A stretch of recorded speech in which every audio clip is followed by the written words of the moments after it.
For 27 days we've been surviving in the Amazon inside Suriname, the most forested country on Earth. We haven't seen another human for almost 4 weeks. We began deep in Uncharted jungle where we officially located and mapped the true source of the Kopanam River. From there, we pushed on to summit the 2 highest mountains in the country before beginning our descent. For the past 5 days, we've been kayaking downstream, attempting something no one has done before, travelling the full length of the Kopanam from source to sea. This river is remote, powerful and unpredictable. For the majority of our journey, there are no villages, no rescue, only rapids, wildlife and the endless Amazon jungle. Every bend could bring danger or discovery, and the further we go, the wilder it gets.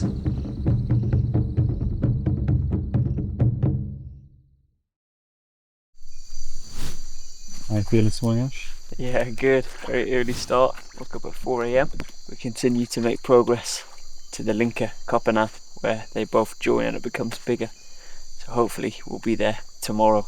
But we're seeing lots of wildlife. Here we had Animora, piranha, caiman and electric eel at camp last night. Of course we saw the jaguar.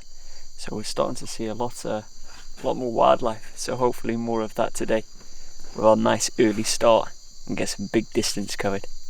Let's get it. The plan for today is to cover 25 kilometers or so and reach a specific camp where some of the older geezers on their last trip reached. So that'll be good to get there.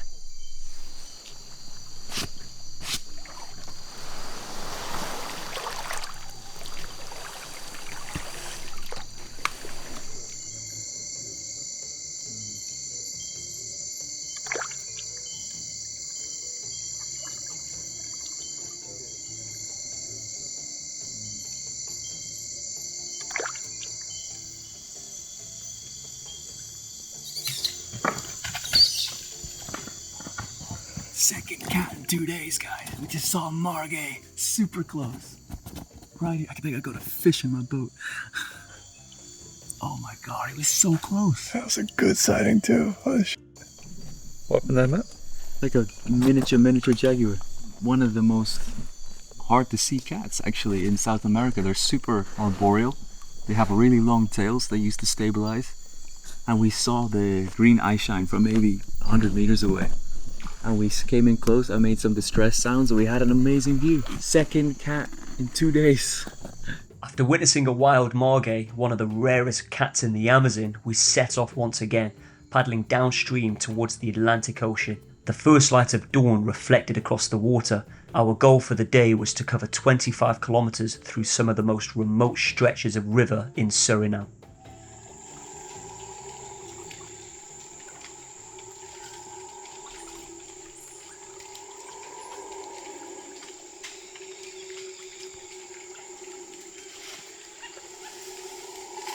They were seeing loads and loads of monkeys. Currently there's spider monkeys behind me.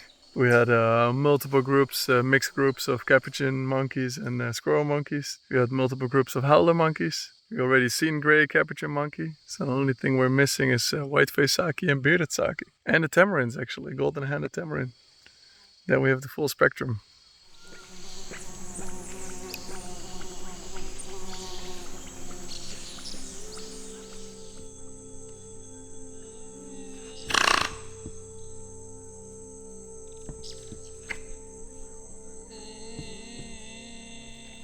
Now the really long, boring stretches have started.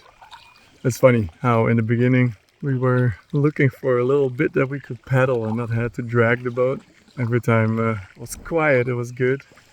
And now it's the exact opposite. Now we're looking for some rapids, some sound, you know. We had mental challenges, we had physical challenges, but this is more a psychological challenge. And we're not even at the really bad part yet, because this part we can still see both sides of the river. You can still spot a lot of wildlife. But in about a week when we're passing Witogron, that's when the river is going to be really wide. That's where there's never ending, you know. You come around the corner somewhere and it is kilometers that you can see. So it potentially will take you hours or even a day to get around the corner. Now it's like 10, 15 minutes, half an hour maybe to go around the next bend. But with the big river, that's gonna be hella different. The long open stretches of river beneath the midday sun brought new mental challenges, each stroke testing our focus and endurance. But before long, the river's mood shifted. Rapids broke the stillness and we welcomed the rush of white water with exhilaration. After a few more hours of paddling, we finally reached the junction with the Linkerkoppeln River, but ahead of us lay some of the biggest rapids yet. Basically just straight, and then at the very end there's a rock that goes down, and the water's curling up quite a bit, so your nose is going to go in. Yeah. You're going to take a lot of water.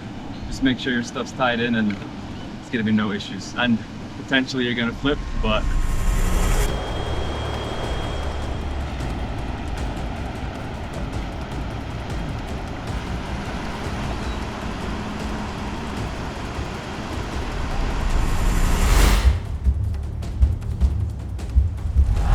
With Dick successfully navigating the rapids ahead, it was my turn to take on the challenge.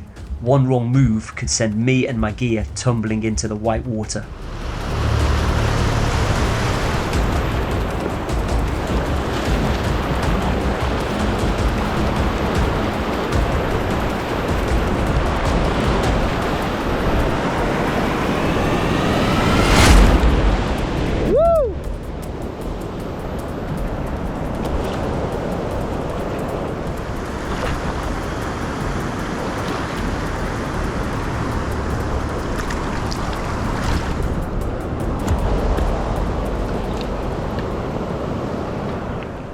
So that was really cool. That was right down the rapids, right down the centre, and my barrel came out, just popped right out the back, and then you got some water inside, but everything's in dry bags on the inside, which is good.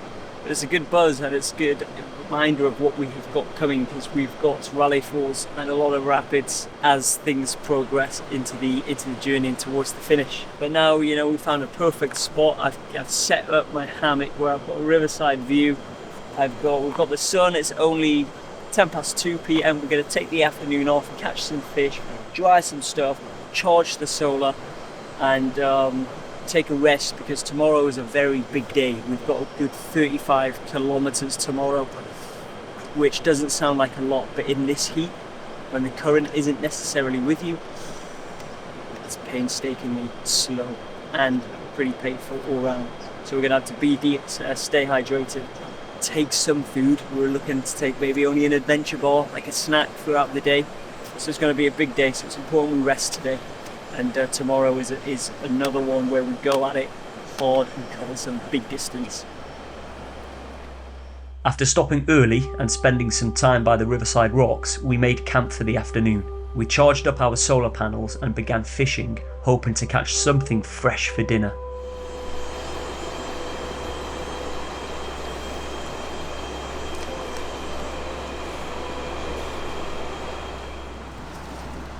success!